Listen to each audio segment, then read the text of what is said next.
So as I usually do every morning, I try to listen to the left, listen to the opinions of the other side so I can understand where they're coming from.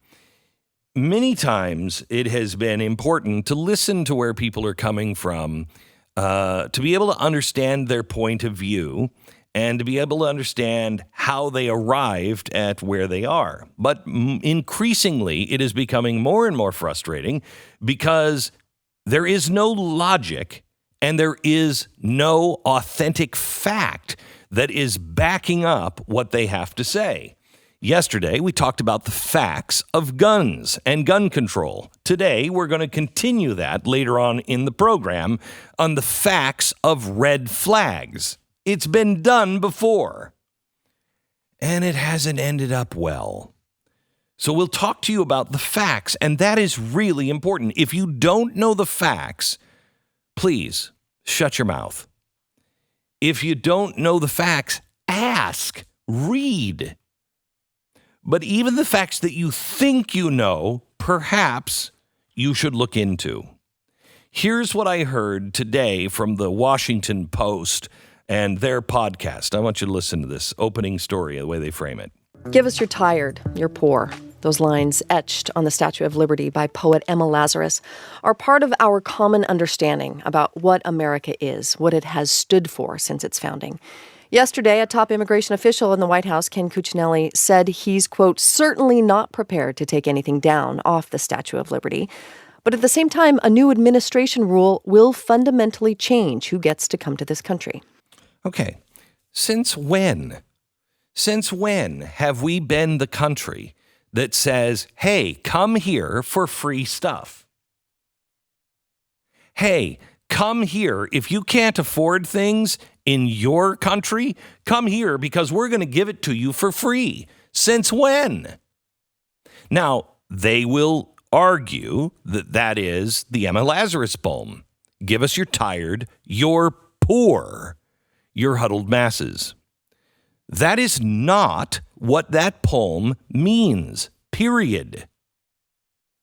And we've talked about it before, but it is important that you understand it so you can teach it to your friends. They're never going to get it.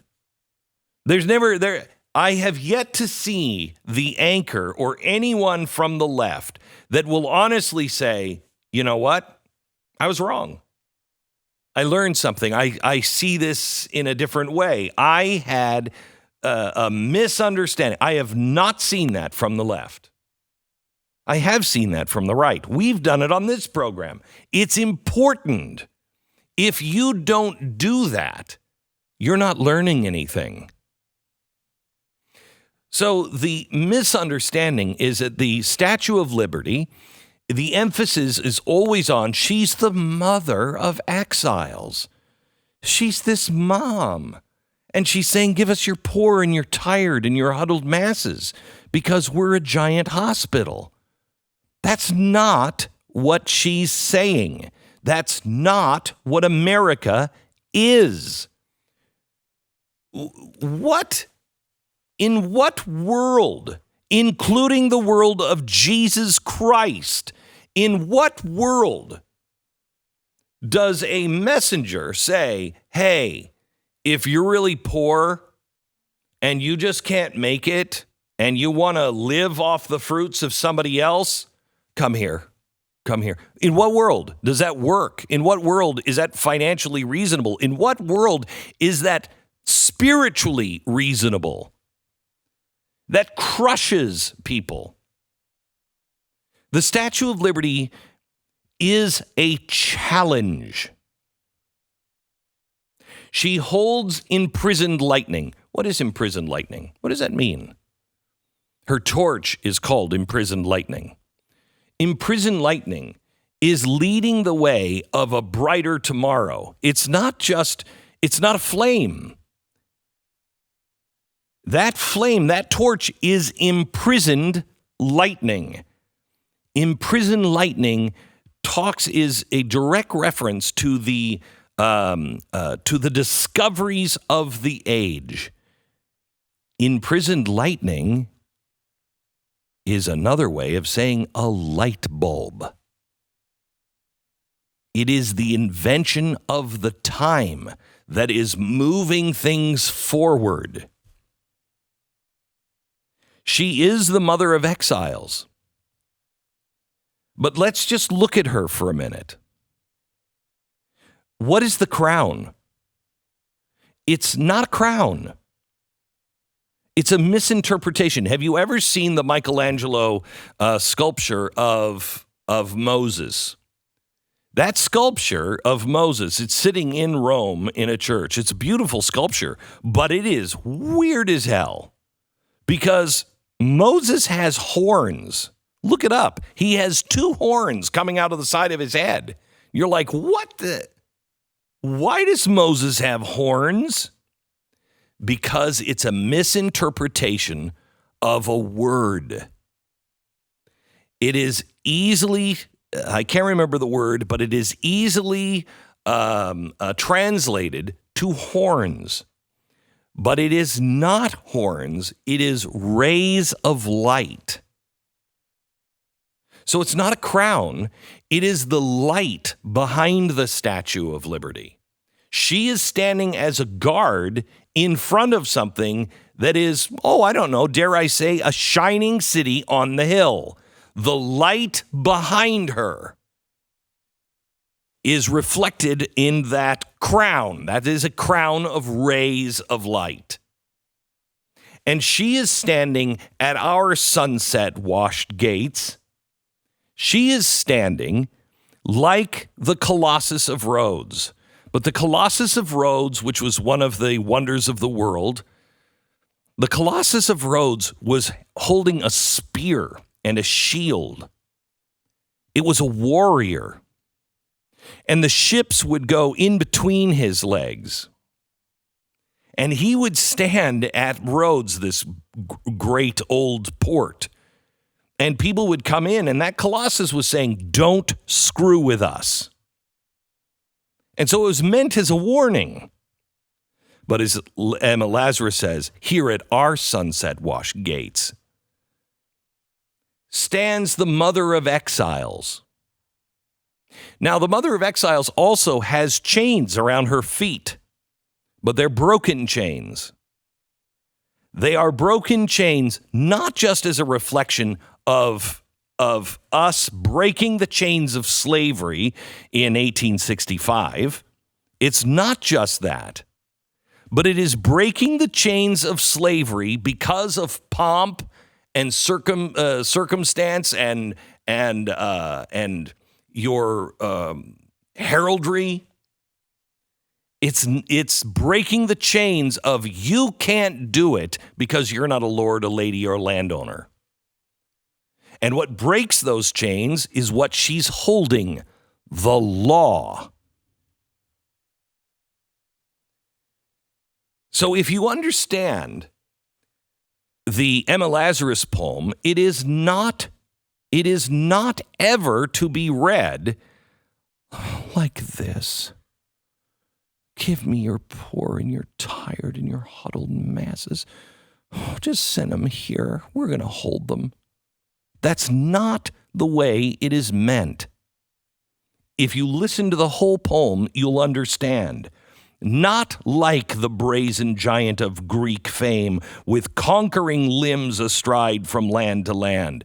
We are not conquerors. Every war, have we conquered? Did we conquer Europe? Or did we conquer tyranny and give that land and that government back to the people? We are not conquerors that take land. So not like the brazen giant of Greek fame, the Colossus of Rhodes, with conquering limbs astride from land to land. Here at our sea-washed sunset gate shall stand a mighty woman with a torch. Now, does that sound like your mom? She's not a mighty mom that is standing there with a pie or a mom who is standing there with a teddy bear and a blanket.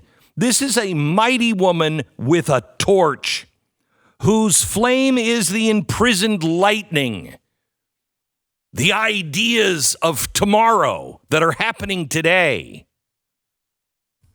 And her name is the mother of exiles. Oh, that's sweet. From her beacon hand glows worldwide welcome. Her mild eyes command the air-bridged harbor that twin cities frame. Those twin cities, the New York harbor, that's New York City and Brooklyn. She's standing there in between the twin cities, and she's welcoming people. But how is she welcoming them? With mild eyes that command. Command what? Command that you listen to what she's saying. Keep your ancient lands and your storied pomp. So in other words, I don't care what your history is. I don't care that you have lords and ladies. I don't care that you went to the right college, the right university. Oh, you have the right papers. Oh, you're in the right guild. You're in the union, so you can do it. I don't care. Keep all of that. Keep your ancient lands and your storied pomp, cries she with silent lips. Give me your tired, your poor, your huddled masses yearning to breathe free, the wretched refuse of your teeming shore. She's saying here, I challenge you. I challenge you. Send all the people that you say can't do it. Send me all of the people that you are holding down because, oh, they're just riffraff. They're not the right people. Oh, they'll never make it. Send those people to me. Send those people to me, the homeless, the tempest-tossed, the people you don't want. Send the garbage that you don't want. Why? So I can hold them? No. Because I lift my lamp beside the golden door. The rays of light reflected behind her that you see in the crown, the rays of light. She's standing behind or next to a golden door. She is a guardian of that door. There is something special on the other side of that door, something behind her that is shining so bright. Send them here because the promise of what you can do, I don't care who you are. If you apply yourself, you'll make it here. That's what America is. That's what the Statue of Liberty stands for. Not this bull crap of we're going to hold everybody who just can't make it and doesn't want to do anything for themselves and they just want to sponge off of us. That is putting a chain around their legs and a chain and a ball around our children's necks. That's not what the Statue of Liberty stands for. She is the breaker of chains. But she's only letting you through the door. You have to do it.